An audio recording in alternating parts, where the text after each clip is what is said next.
आकाशवाणी मध्य प्रदेश से प्रस्तुत हैं प्रादेशिक समाचार।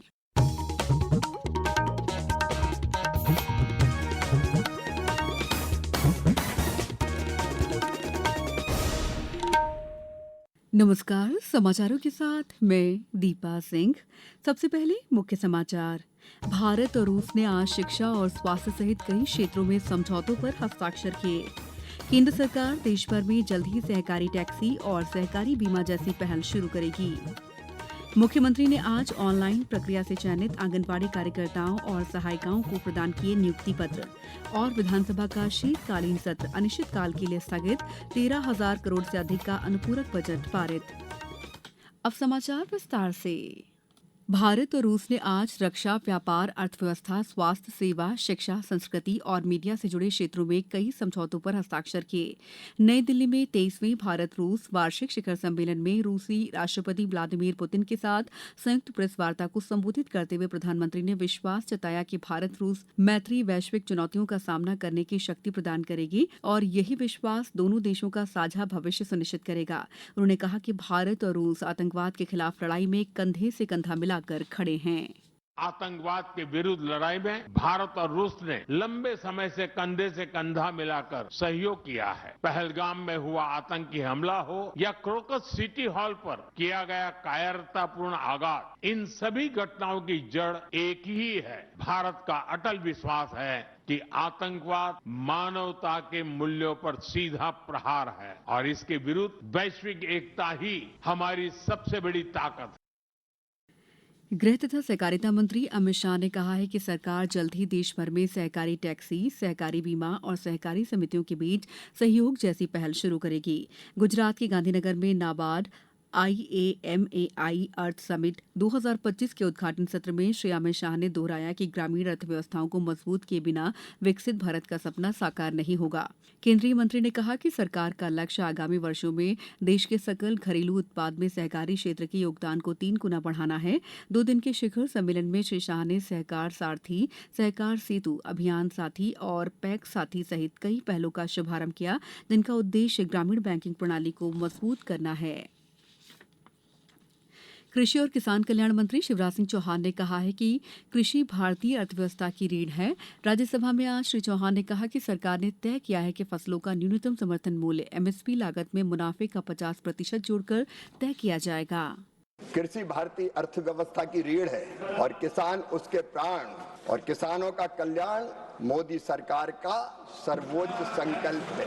और माननीय सभापति महोदय, MSP लागत पर कम से कम 50% मुनाफा देकर घोषित की जाए, ये स्वामीनाथन कमेटी ने सिफारिश की थी और तब जब UPA की सरकार थी और इन्होंने गारंटी नहीं दी।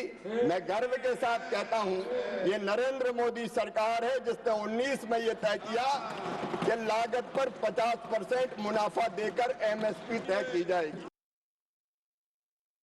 नागरिक उड्डयन महानिदेशालय DGCA ने एयरलाइनों को चालक दल के सदस्यों द्वारा बीमारी या विशेष अवकाश को उनके अनिवार्य साप्ताहिक विश्राम अवधि के हिस्से के रूप में गिनने से रोकने वाले नियम को वापस ले लिया है। सभी ऑपरेटरों को लिखे एक पत्र में DGCA ने कहा कि परिचालन में जारी व्यवधानों और परिचालन की निरंतरता तथा स्थिरता सुनिश्चित करने के संबंध में विभिन्न एयरलाइनों से प्राप्त ज्ञापनों को देखते हुए इस नियम को तत्काल प्रभाव से हटा दिया गया है। DGCA ने पहले यह अनिवार्य किया था कि साप्ताहिक विश्राम के स्थान पर कोई अवकाश नहीं लिया जाएगा। समाचारों में वक्त है ब्रेक का।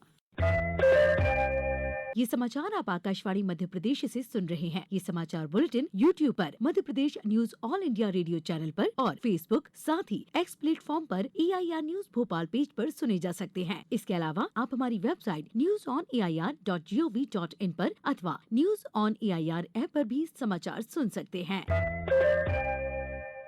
ब्रेक के बाद समाचारों में आपका एक बार फिर स्वागत है। मुख्यमंत्री डॉक्टर मोहन यादव ने आज विधानसभा समिति कक्ष से पारदर्शी ऑनलाइन प्रक्रिया से चयनित 9 नियुक्त आंगनबाड़ी कार्यकर्ताओं और सहायिकाओं को नियुक्ति पत्र प्रदान किए। इस अवसर पर मुख्यमंत्री ने कहा कि 9 नियुक्त आंगनबाड़ी कार्यकर्ताओं और सहायिकाओं को दिया जा रहा नियुक्ति पत्र बच्चों की मुस्कुराहट, पोषण और मातृ स्वास्थ्य की जिम्मेदारी निभाने का वचन है। देश में पहली बार मध्यप्रदेश ने आंगनबाड़ी भर्ती के लिए पूरी तरह ऑनलाइन, पारदर्शी और मेरिट आधारित प्रक्रिया अपनाई है। आज महिला बाल विकास द्वारा अपने आंगनबाड़ी की ये नई चयन प्रक्रिया के अंतर्गत ऑनलाइन न केवल उनका चयन किया गया बल्कि नियुक्ति पत्र दे करके शुचिता पारदर्शिता के आधार पर कई सारी हमारी आंगनवाड़ी और सहायिका बहनों को नियुक्ति पत्र प्रदान करके एक कार्यक्रम में बुला करके विधानसभा के अंदर ये कार्यक्रम किया गया। हमारे लिए आंगनवाड़ी का अत्यंत महत्व है। कुपोषण, शिक्षा और नीचे की सरकार की योजनाओं के साथ समाज के सहकार के लिए ये अत्यंत महत्वपूर्ण कड़ी है।